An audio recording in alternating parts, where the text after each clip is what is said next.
बौनी ननद।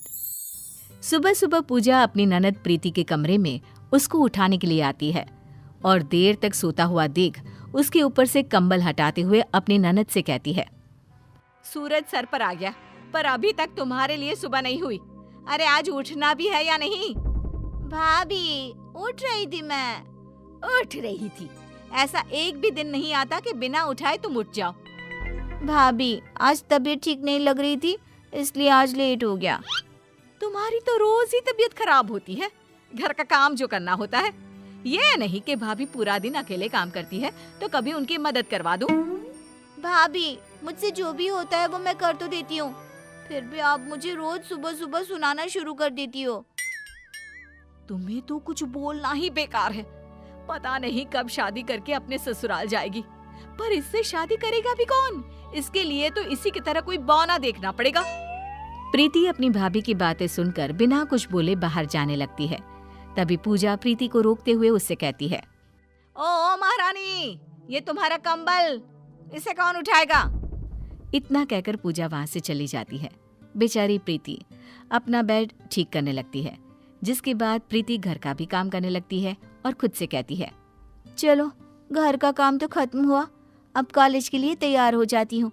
वैसे भी आज बहुत लेट हो गई हूँ, एक क्लास तो पक्का छूट ही जाएगा आज।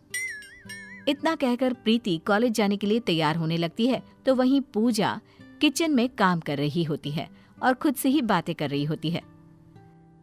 पता नहीं क्या करूं, प्रीति के लिए कोई ढंग का लड़का भी नहीं मिल रहा। जो भी मिलता है उसको उसकी हाइट की वजह से रिजेक्ट कर देता है। ऊपर से वरुण है जो मेरी एक नहीं सुनते। पता नहीं इसका घर कब बसेगा।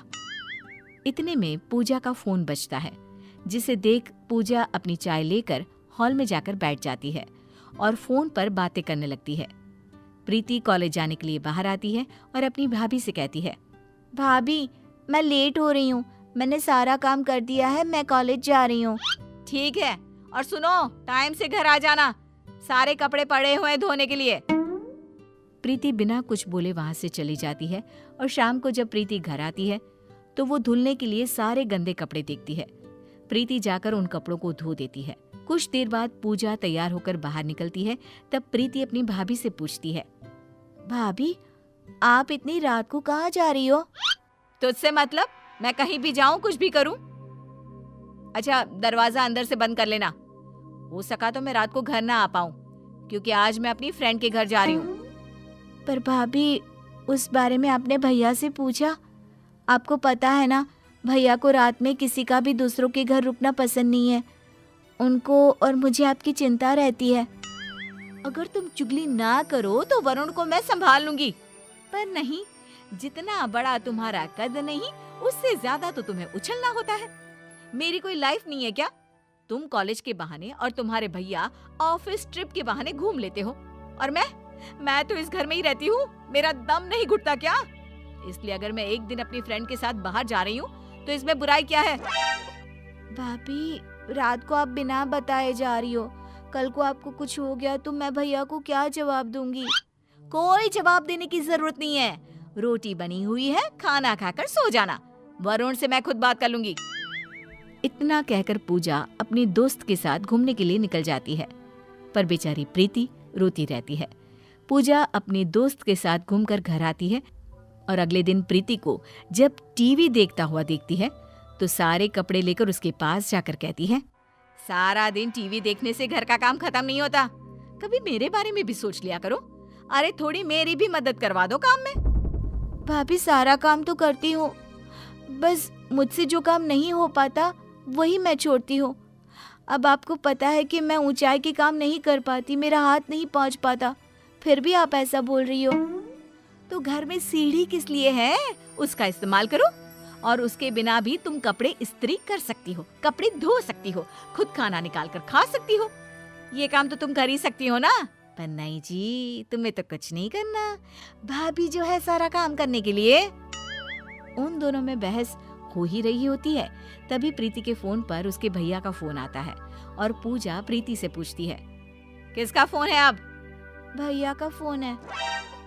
वरुण को कल के बारे में कुछ मत बताना। फोन उठाते हुए प्रीति कहती है, हेलो, हाँ भैया ठीक हूँ मैं, आप बताओ। भाभी कहाँ है तेरी? यहीं बैठी है, दे रही हूँ। लो भाभी फोन। हेलो, कब आओगे वरुण आप?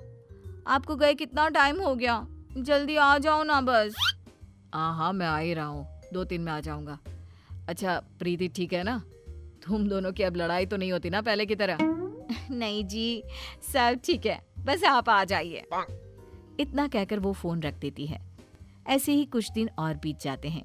एक दिन प्रीति अपनी भाभी से कहती है, भाभी मैं आज बहुत लेट हो रही हूँ, मैं कॉलेज से आकर काम में आपकी मदद करवा दूंगी।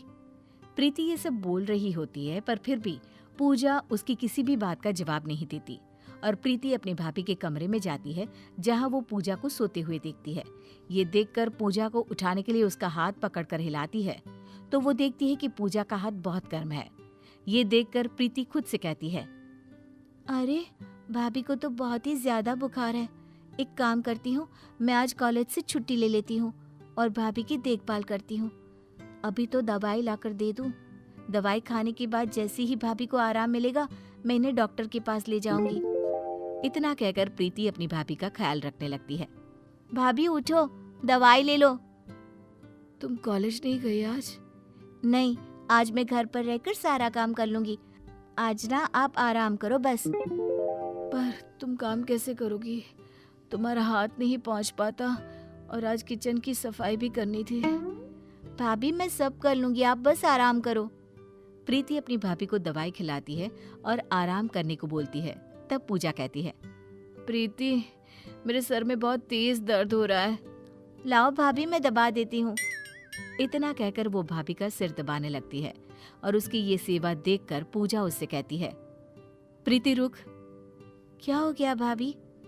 तुम मेरे बारे में कितना सोचती हो, फिर भी मैं तुमसे लड़ती रहती हूँ। तुम्हें तुम्हारी छोटी हाइट के लिए सुनाती रहती हूँ। मुझे माफ कर देना प्रीति।